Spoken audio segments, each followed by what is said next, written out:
Part 2. Unexpressed emotions will never die. They are buried alive and will come forth later. In uglier way. Chapter 1. Alicia Berenson's diary. July 16th. I never thought I'd be longing for rain.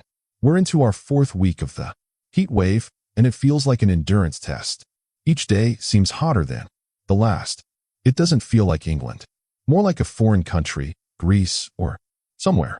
I'm writing this on Hampstead Heath. The whole park is strewn with red-faced, semi-naked bodies, like a beach or a battlefield, on blankets or benches or spread out on the grass. I'm sitting under a tree, in the shade. It's 6 o'clock, and it has started to cool down.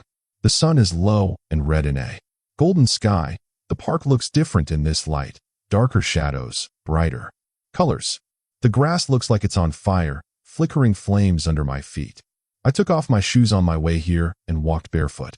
It reminded me of when I was little and I'd play outside. It reminded me of another summer. Hot like this one. The summer Mum died, playing outside with Paul. Cycling on our bikes through golden fields dotted with wild daisies. Exploring abandoned houses and haunted orchards. In my memory that summer lasts forever. I remember Mum and those colorful tops she'd wear. With the yellow stringy straps, so flimsy and delicate, just like her. She was so thin, like a little bird. She would put on the radio and pick me up and dance me around to pop songs on the radio. I remember how she smelled of shampoo and cigarettes and Nivea hand cream, always with an undertone of vodka. How old was she then? 28? 29? She was younger then than I am now. That's an odd thought. On my way here I saw a small bird on the path, lying by the roots of a tree. I thought it must have fallen from its nest. It wasn't moving, and I wondered if it had broken its wings. I stroked its head gently with my finger. It didn't react. I nudged it and turned it over, and the underside of the bird was gone, eaten away, leaving a cavity filled with maggots. Fat, white, slippery. Maggots, twisting, turning, writhing. I felt my stomach turn. I thought I was going to be sick. It was so foul, so disgusting, deathly. I can't get it out of my mind. July 17th.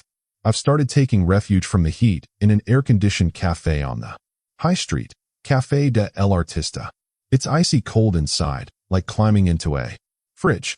There's a table I like by the window, where I sit drinking iced coffee. Sometimes I read or sketch or make notes. Mostly I just let my mind drift, luxuriating in the coldness. The beautiful girl behind the counter stands. They're looking bored, staring at her phone, checking her watch, and sighing. Periodically. Yesterday afternoon, her sighs seemed especially long, and I realized she was waiting for me to go, so she could close up. I left, reluctantly. Walking in this heat feels like wading through mud. I feel worn down, battered, beaten up by it.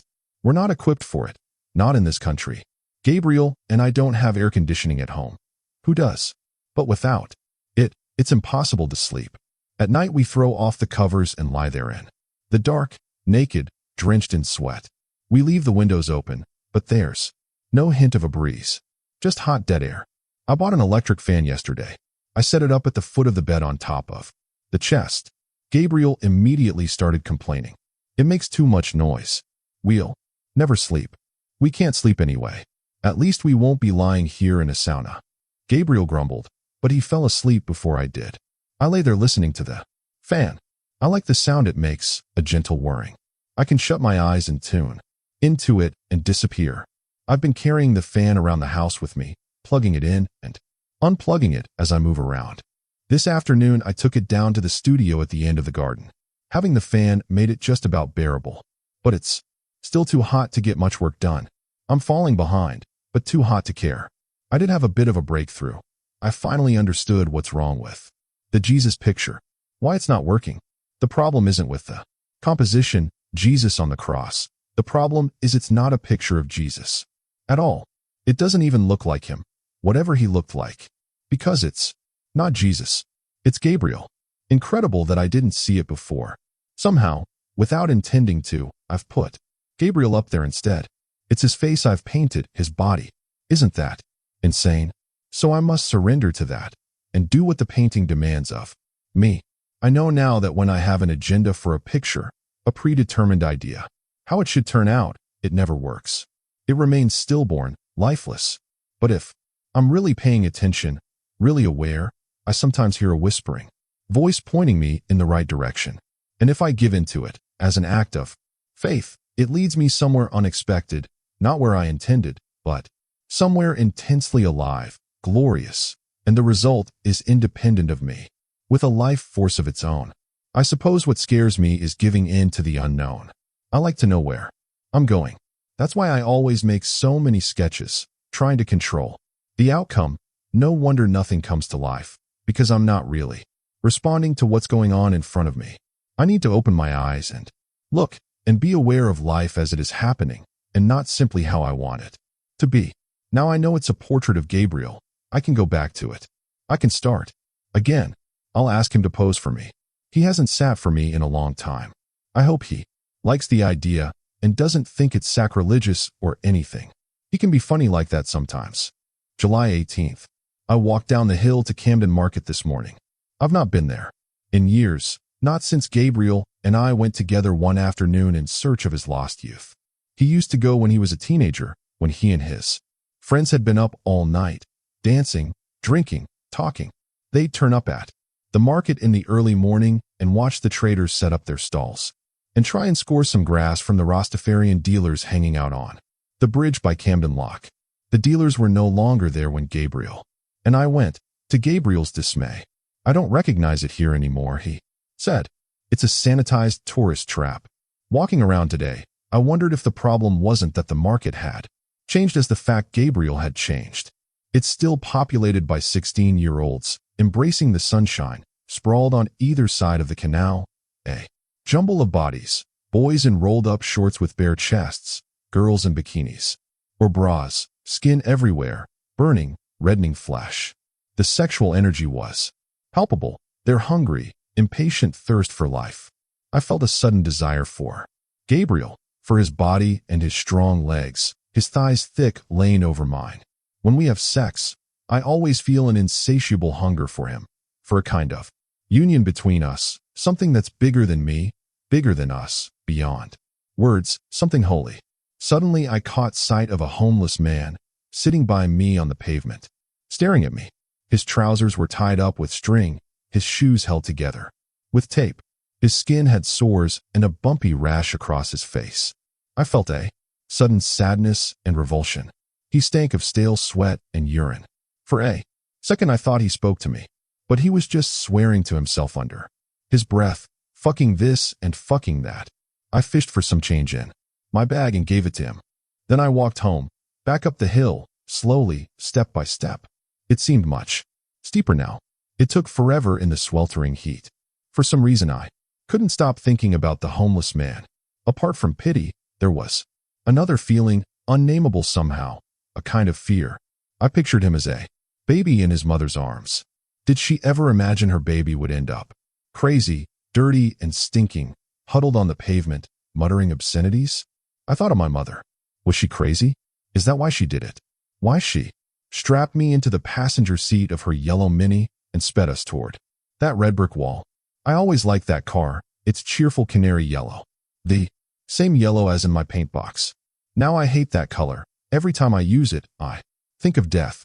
Why did she do it? I suppose I'll never know. I used to think it was suicide. Now I think it was attempted murder. Because I was in the car too, wasn't I? Sometimes I think I was the intended victim. It was me she was trying to kill, not herself. But that's crazy. Why would she want to kill me? Tears collected in my eyes as I walked up the hill. I wasn't crying for my mother, or myself, or even that poor homeless man. I was crying for all of us.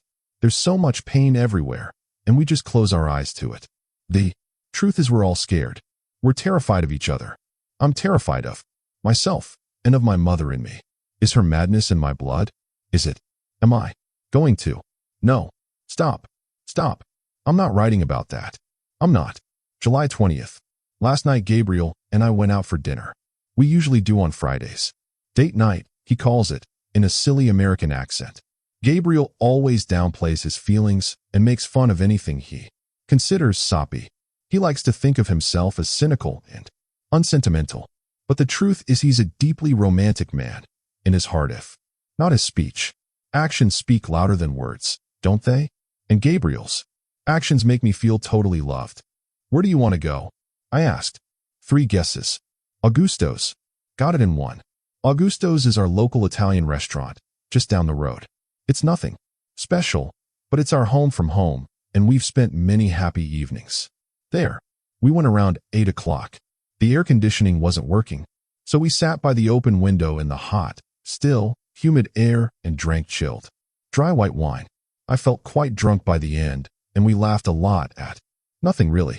We kissed outside the restaurant and had sex when we came home. Thankfully, Gabriel has come around to the portable fan, at least when we're in bed. I positioned it in front of us, and we lay in the cool breeze, wrapped in each other's arms. He stroked my hair and kissed me. I love you, he whispered. I didn't say anything. I didn't need to. He knows how I feel. But I ruined the mood, stupidly, clumsily, by asking if he would sit for me. I want to paint you, I said. Again? You already did. That was 4 years ago. I want to paint you again. Uh-huh. He didn't look enthusiastic. What kind of thing do you have in mind?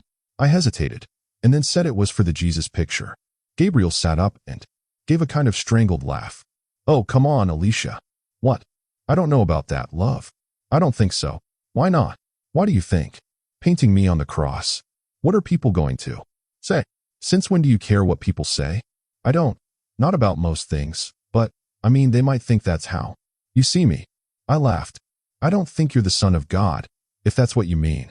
It's just an image, something that happened organically while I was painting.